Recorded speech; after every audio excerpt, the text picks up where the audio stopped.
Every year for more than a decade, the social capital community comes together to reflect on what's working, face our challenges, and focus on what's ahead.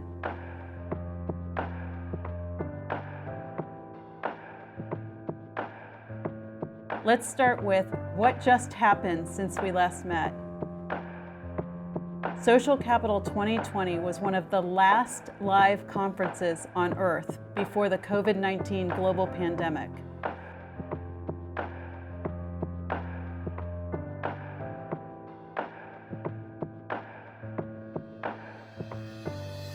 Early last year, we continued to face the existential threat of the climate crisis. Catastrophic fires, intensified storms and hurricanes, and more extreme droughts throughout the world, only to be eclipsed by COVID. And suddenly, our world as we know it changed. We experienced unimaginable illness, massive hospitalizations, and climbing death tolls, disproportionately devastating Black, Indigenous, and Latinx communities, despite the heroic efforts of our frontline healthcare and essential workers. Alongside COVID, we spiraled into economic crisis, deepening racial inequity worldwide. Entire industries faltered and small businesses suffered. We experienced massive job losses, disproportionately affecting women, especially women of color. Record numbers of people lined up outside our food banks. Our mental health significantly impacted. The strain, the stress, and the isolation remains overwhelming. And in all of this, COVID deepened a chasm of catastrophic proportions for communities of color. Magnified by police brutality and fatal shootings, George Floyd, Breonna Taylor, and all the names that didn't make the news. Fueling a record year of protests and the resurgence of the Black Lives Matter movement, giving rise to a long overdue global racial reckoning. Inspiring widespread activism and organizing, a year of record voting, amidst increasing political unrest and polarization, a rise in hate crimes, and the insurrection that has threatened our sacred democracy. Yet in all of this, we have seen our humanity come through.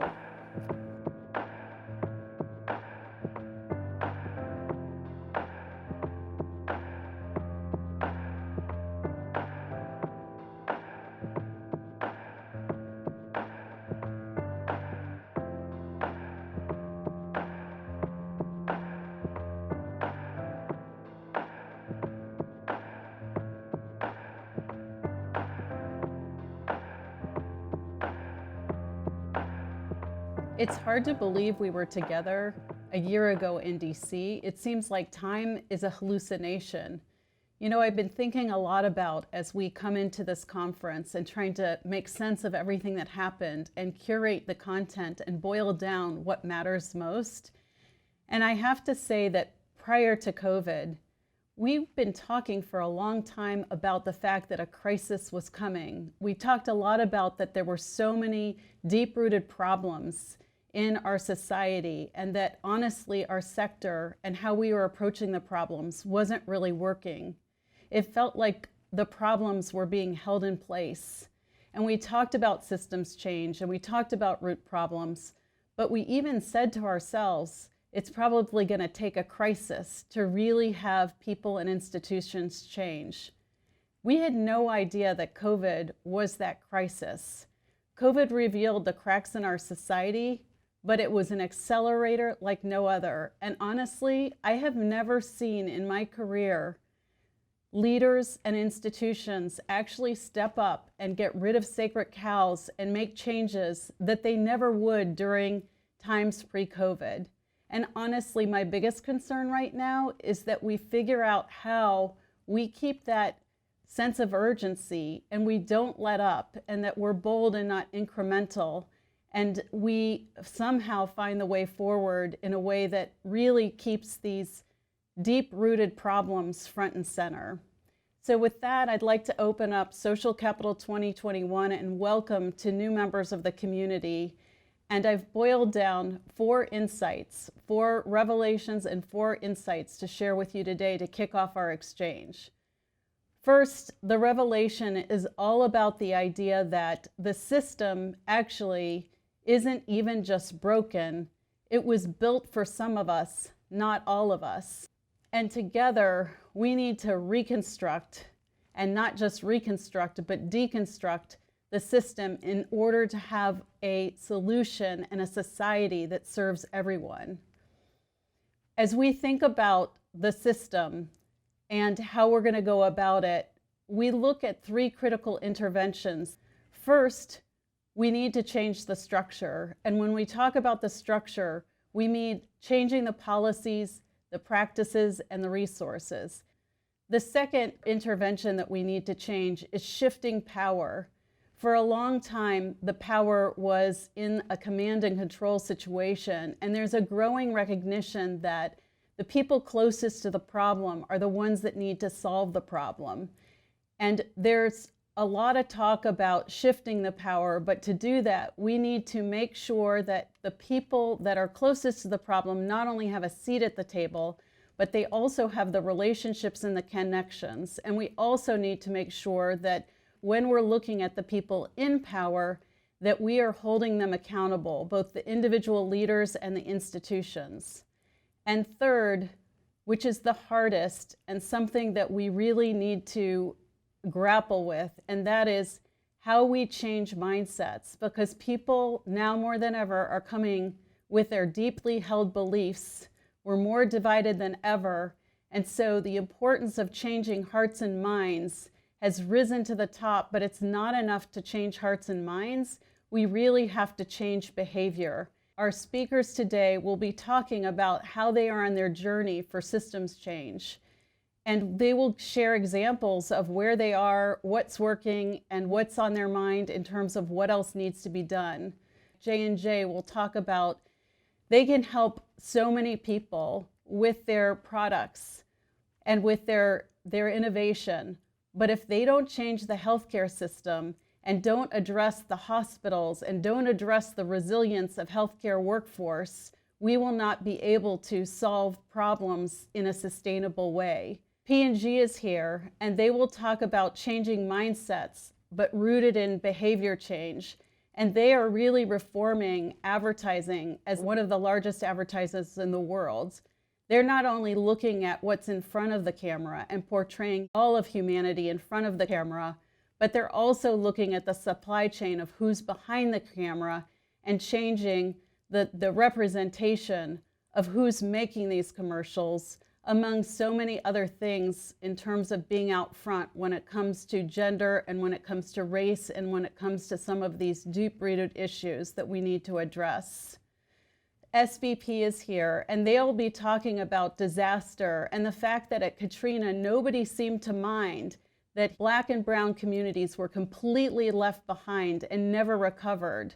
And they are looking at how to address disparities and really go from disaster relief to disaster prevention and community resilience. Our second revelation is all about racial justice. And if we are going to address systems change, we are going to have to address systemic racism. And the one thing that we need to recognize is that racial justice, of course, it's the moral thing to do, but that's not enough. It's not just about helping people or righting wrongs. That won't solve the problem and solve some of these intractable problems. What will solve it is treating and approaching racial justice as a strategy. Rashad Robinson speaks of this. He talks about how racial justice has propelled us into action and that it has been the accelerator to help address the fact that if we are going to serve everyone, we need to address racial justice as a strategy. Our third revelation is all about leadership. And this crisis proved that it didn't create leaders, it revealed them.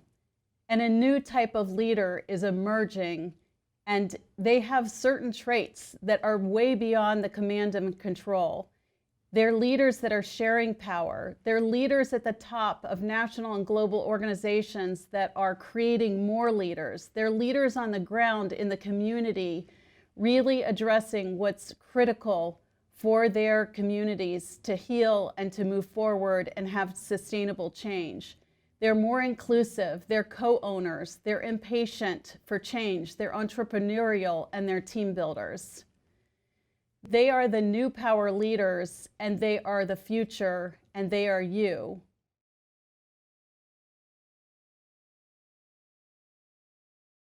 And our fourth revelation is one that sadly we have to keep learning over and over again. And that is that we have to acknowledge the past in order to understand who we are, to heal, to have accountability, and to ultimately strengthen society.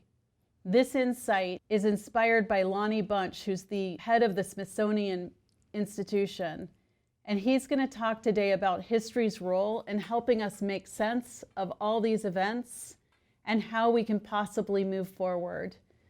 He is so inspirational. I know that all of you will find a lot of healing and therapy in just hearing Lonnie speak. And so with that, I just want to say, on behalf of Social Capital, thank you to our speakers. You are truly thought partners, and the speakers today have spent hours with us curating this content and really having very personal, customized messages about leading through crisis and their look ahead and the way forward.